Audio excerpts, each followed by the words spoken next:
আপনার সাহায্যের আমার দরকার নাই। হাসবুনাল্লাহু নি'মাল ওয়াকিল, ও আমার আল্লাহই যথেষ্ট। আর একটু জোরে বলবেন, ইয়্যাকা না'বুদু ওয়া ইয়্যাকা নাস্তাঈন।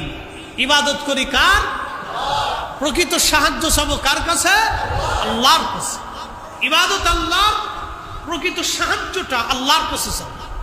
সর্বমঙ্গল অমঙ্গল থেকে নিরাপত্তা, মঙ্গলের কামনা, দুনিয়ার শান্তি বিশৃঙ্খলা থেকে মুক্তি, অসুস্থতা থেকে নাজাত, আখিরাতের নাজাতের জন্য আল্লাহর কাছে চাইতে থাকে। তো জিবরাইল আলাইহিস সালাম সরে গেলেন, এটা একটা পরীক্ষা ছিল ওনার জন্য।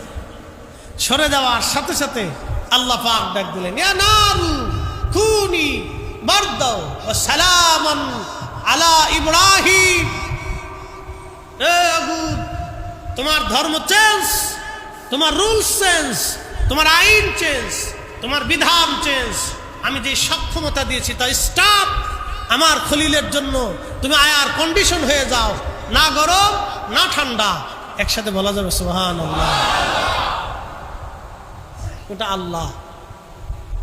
সারা পৃথিবীর জালিম বাদশার সামনে সেদিন মাথা নত করে। সারা দুনিয়ার জালিম বাদশার সামনে সেদিন মাথা নত করেন। আল্লাহু আকবার। এই জন্য হজকে কেন্দ্র করে, ইব্রাহিম আলাইহিস সালামকে কেন্দ্র করে অনেক আনুষ্ঠানিকতা আল্লাহ দিয়েছে, স্মৃতি। এগুলি কেন দিছে? আমাদের পরীক্ষা করার জন্য দিছে, আমাদের শিখার জন্য দিছে। কোরআনের একটা শব্দ আল্লাহ বৃথা নাযিল করেন, মনে রাখবেন। কোরআনের একটা শব্দ আল্লাহ বৃথা বাক্য ব্যবহার করেন না, এটা মনে রাখবেন সারা জীবন। যে আল্লাহর কোরআনে যত ঘটনা আসছে, যত কাসাস আসছে, যত বিধান আসছে, যত আইন আসছে, যত ফর্মুলা আসছে, যত হুকুম আসছে, আহকাম আসছে, যত উপদেশ আসছে, নসিহত আসছে, ইতিহাস আসছে, তারিখ আসছে, কোরআনে যা আসছে একটা বাক্য আল্লাহ বৃথা নাজিল করেন, এটা মনে রাখবেন। সব কয়টা বাক্যের ভিতরে আল্লাহ এই আখিরি জামানার উম্মতের জন্য আল্লাহ শিক্ষা রেখে দিয়েছে।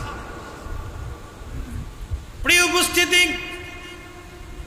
সাইয়েদনা ইব্রাহিম আলাইহিস সালামের জন্য আগুনকে আল্লাহ এর কন্ডিশন করে দিলেন 40 দিন পর্যন্ত আগুনের মধ্যে। একসাথে জোরে বলা যাবে সুবহানাল্লাহ। 40 দিন পর্যন্ত ওনার অক্সিজেন। আচ্ছা, আগুনের ভিতরে অক্সিজেন থাকে? বিজ্ঞান কি বলে? আগুনের ভিতরে অক্সিজেন থাকে না, অসম্ভব।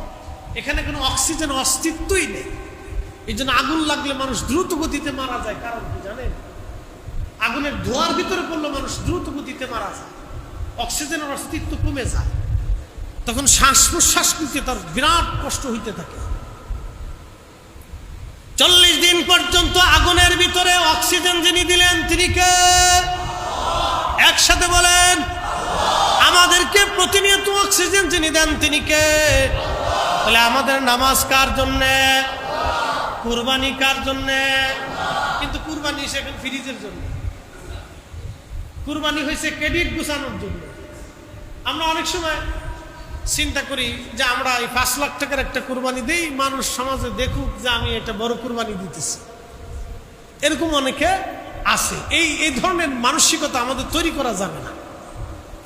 আমি 5 লক্ষ দেন, 10 লক্ষ দেন, আলহামদুলিল্লাহ দেন, যদি উদ্দেশ্য তো দিতেছি কিছু গরিব মানুষ আছে তারা যাতে কিছু পায়, আমার আত্মীয় স্বজনের ভিতরে দরিদ্র আছে তারা যাতে কিছু পায়, আর আমার ভাগেরটা তো আল্লাহ থাকবে, এটা তো আমার হক। আপনি আইন করে দিচ্ছেন, এটা আমার জন্য হালাল, ওটা তো থাকবেই আমার জন্য।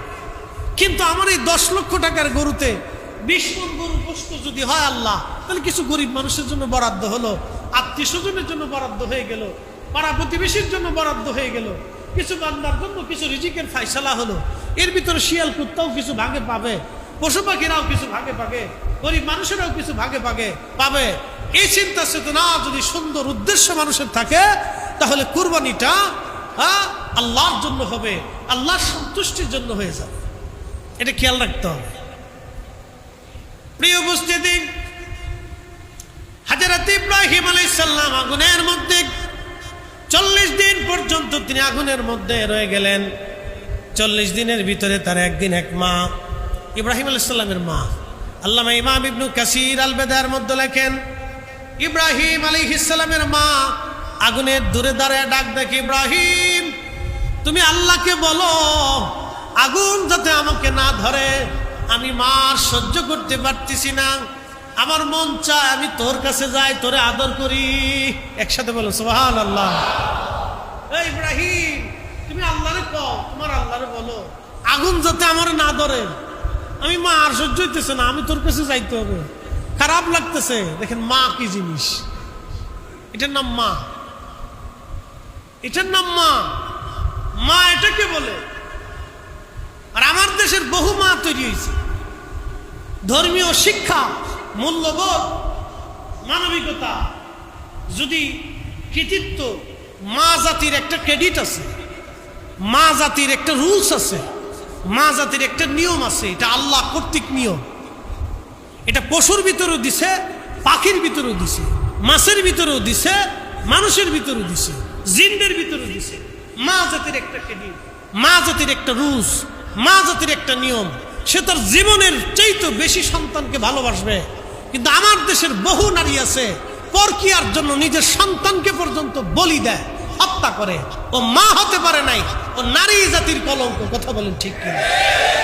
মূল্যবোধের অভাব, শিক্ষার বিরাট বড় অভাব। এটা পারিবারিক শিক্ষার এত বড় নিকৃষ্ট অভাব বলার কোনো ভাষা নেই। এগুলো পারিবারিক শিক্ষার বিরাট বড় অভাব। এই জন্য আমাদের সন্তানদেরকে পারিবারিক শিক্ষা দিতে হবে, খুব মজবুত শিক্ষা দিতে হবে, খুব শক্তিশালী শিক্ষা দিতে হবে। যদি না দিতে পারেন তো বিপদ। মা বলতেছে, ইব্রাহিম তোর আল্লাহকে বল। সাইয়েদনা ইব্রাহিম আলাইহিস সালাম বলেন, রব্বি মা আসতে চায়, মার জন্য তুমি আগুনকে না রুকুনি বারদাও ওয়া সালাম, শান্তিময় তুমি করে দাও রব্বি। আল্লাহ অনুমতি দিলেন, ইব্রাহিম তোমার মাকে যাইতে বলো। ইব্রাহিম আগুনের ভিতরে, তিনি বলতেছেন 40টা দিন, সারা জীবন যদি আমি আগুনের মধ্যে থাকতাম আমার কতই না ভালো লাগতো।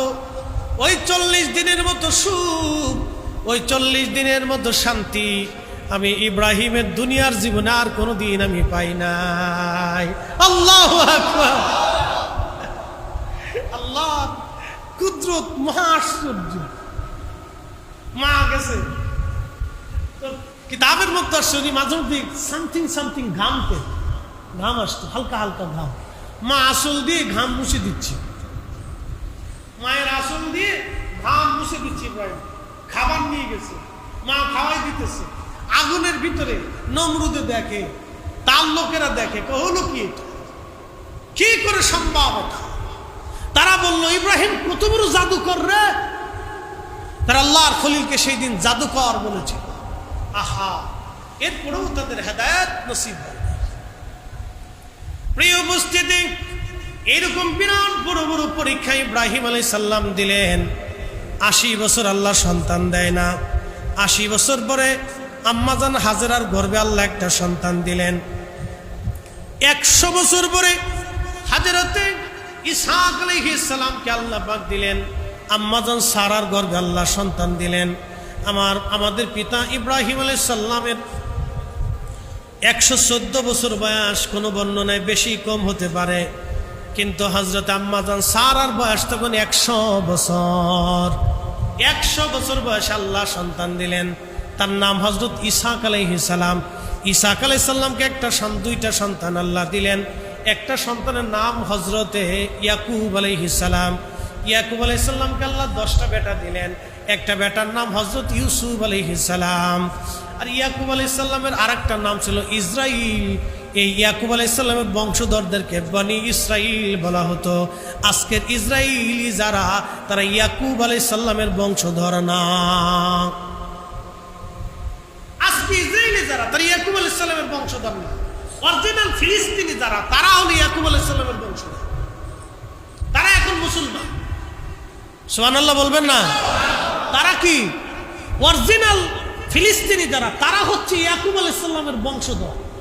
তারা এখন মুসলমান। সরে আইসে গেরাজ করে আমার বাড়ি চলে যায়, রোহিঙ্গা এসে আমরা কয় তোরা চলে যা। এই ইসরায়েলিরা এসে, ওরা ইসরায়েলি না, ওরা বনি ইসরায়েল না, ওরা অরিজিনাল, ওরা ডুপ্লিকেট। সারা পৃথিবীর থেকে বিভিন্ন জায়গা থেকে ইহুদিদেরকে আইনে আইনে এই পশ্চিমারা আমেরিকার ব্রিটিশ ওখানে বসাইছে। ওখানে বসাইয়া সারা জীবন ৭৫ বছর ধরে মুসলমানদের সাথে যুদ্ধ বাঁধাইয়া আরবদেরকে দ্বিধা বিভক্ত করে আমেরিকা শাসন করতেছে। আরবদেরকে ডিভাইডেড করছে, ভাগ করে দিছে। আমেরিকা শাসন করতেছে ইসরায়েলের। এটা পরোক্ষ শাসন বলে, প্রত্যক্ষ না, পরোক্ষ। যদি ঝামেলা করিস তাহলে ইসরায়েলকে দিয়ে তোরে আক্রমণ করা হবে, তোরে মার দিয়ে হবে, মুসাদরে দিয়ে তোরে হত্যা করা হবে। এই জন্য অনেক রাজা বাচ্চা কথা বলে না, চুপচাপ থাকে। দেখেন না ইরানের প্রেসিডেন্টকে মেরে দিছে, এরকম বড় বড় সামরিক যোদ্ধাদেরকে মেরে দেয় ওরা, গুপ্ত হত্যা করে। ইরান তো শক্তিশালী, তাদের গোয়েন্দা বাহিনী খুব চৌকস। কিন্তু আরবের অন্যান্য আমির ওমরা যারা আছে খালি ঘুমায় আর বউ নিয়ে ঘুরে বেড়ায়, কাম নাই তো আর কোনো। কারো ৩৫টা, কারো ১৭টা, ১৮টা, ২০টা, ২২টা। এত বউ থাকলে এত দুনিয়ার চিন্তা আছে মাথা? হ্যাঁ, এত বউ যার আছে এর দুনিয়ার অন্য চিন্তা মাথায় আসে? বউয়ের ফেরাই তো দিন শেষ, যেটা বাস্তবতা। এটা বললাম, বিবির ফেরাই দিন শেষ, বাকি চিন্তা করবে কোন সময়? পরোক্ষভাবে তারা মুসাদরে দিয়ে আরব শাসন করে। অনেক বড় দুর্বিসন্ধি, অনেক বিরাট বড় দুর্বিসন্ধি পশ্চিমাদের। পরোক্ষ দিয়ে মুসাদরে দিয়ে তারা পুরো আরবটাকে কন্ট্রোল করে।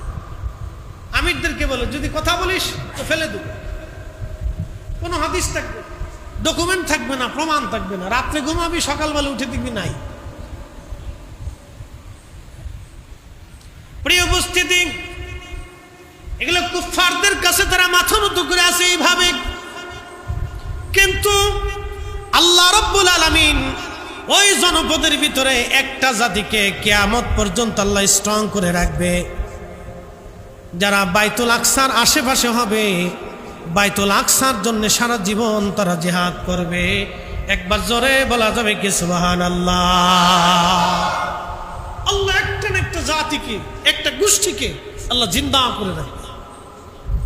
তারা এই মিথ্যার কাছে কখনো মাথা নত করবে না।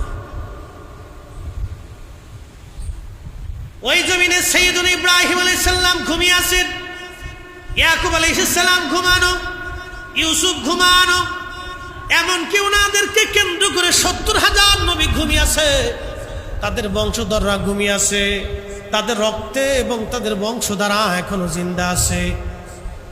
এই জন্য ফিলিস্তিন, সিরিয়ান, জর্দানি, এরপরে মিশরীয়, আপনি বলেন ওই অঞ্চলে যারা আছে অরিজিনাল আরাবিয়ান, তাদের রক্তের ভিতরে কোনো না কোনো নবীর বংশের ধারা প্রবাহিত আছে। তাদের বংশের ভিতরে কোনো না কোনো নবীর বংশের ধারা প্রবাহিত আছে। এই জন্য দেখবেন সব আরবরা মাথা নত করে না। যখনই কুফফাররা একত্রিত হয়েছে, আল্লাহ আবার ওই আরবদের ভিতরে এমন কিছুকে আবার আল্লাহ মাথা উঠাই দিয়েছেন, যারা মিথ্যার কাছে মাথা নত না করার কারণে, মাথা উঁচু করে থাকার কারণে মুসলমান কখনো পরাজিত হয় নাই, আবার মুসলমানের বিজয় হয়েছে। একবার জোরে বলা যাবে সুবহানাল্লাহ। যেমন ইরাকের বাগদাদে ১৬ লক্ষ মেরেছে, ১ মাস পর্যন্ত টাইগ্রিস নদীর পানি রক্তে রঞ্জিত ছিল, ১৬ লক্ষ মানুষ জীবন দিয়েছে। কিন্তু ইরাকের বাগদাদে কালেমার পতাকা ঠিকই উড়েছে। হালাকু চিন্তা করেছিল ১৬ লক্ষ মেরে দিলাম, একবার শেষ করে দিছে, মুসলিম মিল্লাতের খেলাফত আর থাকবে না। কিন্তু না, সেও পারে। চেঙ্গিস চেষ্টা করেছে, ২ কোটি মানুষ মেরেছে, তার অধিক মুসলমান হত্যা করেছে, পারে নাই। ৩ দিনে ১২ লক্ষ মুসলমান চেঙ্গিস হত্যা করেছিল। ৩ দিনে ১২ লক্ষ। কল্পনা করতে পারবে? কিন্তু মুসলমান শেষ করতে পারে। মুসলমান হত্যা করার জন্য নীল নকশা পৃথিবীতে বহুবার হয়েছে, কিন্তু এটা এমন একটা পাহাড় যেটা এখনো দৃঢ়ভাবে উহুদের মতো দাঁড়িয়েছে। এখানে যে ঢিল মেরেছে সে অস্তিত্বহীন হয়েছে। বহু রাজা বাদশা সাম্রাজ্য মিসমার হয়েছে, কিন্তু কালেমার আওয়াজ আগেও ছিল, এখনো আছে, আগামীতেও চলবে। কোনো না কোনো মুসলমানকে আল্লাহ দাঁড় করাই দিবে। হয় একজন শাহজালাল, না একজন মুজাদ্দিদ আল ফিসারি, না একজন হযরত খাজা বাবা আজমিরি, না হযরত ইমামুল আযম আবু হানিফা, না ইমাম শাফিঈ, না ইমাম আহমদ ইবনে হাম্বল, না ইমাম মালিক, না পৃথিবীর এরকম কোন বুজুর্গকে আল্লাহ দাঁড়া করে দিবে যারা সত্যের জন্য মাথা উঁচু করে কথা বলবে। কোটি কোটি মানুষ তাদেরকে আল্লাহ ঝুঁকিয়ে দিবে। কোনো না কোনো বীর মুজাহিদকে আল্লাহ আবার দাঁড় করাই দিবে।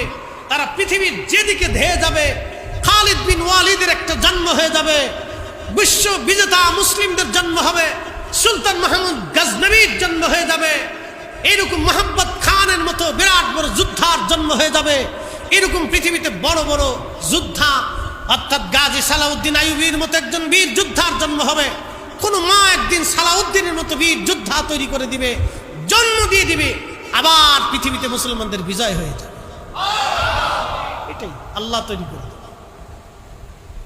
উপস্থিতি হজকে কেন্দ্র করে, ইব্রাহিম আলাইহিস সালাম, ইসমাঈল আলাইহিস সালামকে কেন্দ্র করে হজের আনুষ্ঠানিকতা অনেক বিরাট। এখান থেকে অনেক কিছু আমাদের শিখার আছে। সর্বশেষ আমাদের যাদের উপর হজ ফরজ তাদের হজ করতে হয়, এটা আল্লাহ পাকের ফরজিয়াত। যাদের উপর কুরবানি করা ওয়াজিব আমরা যেন সেটা আদায় করি।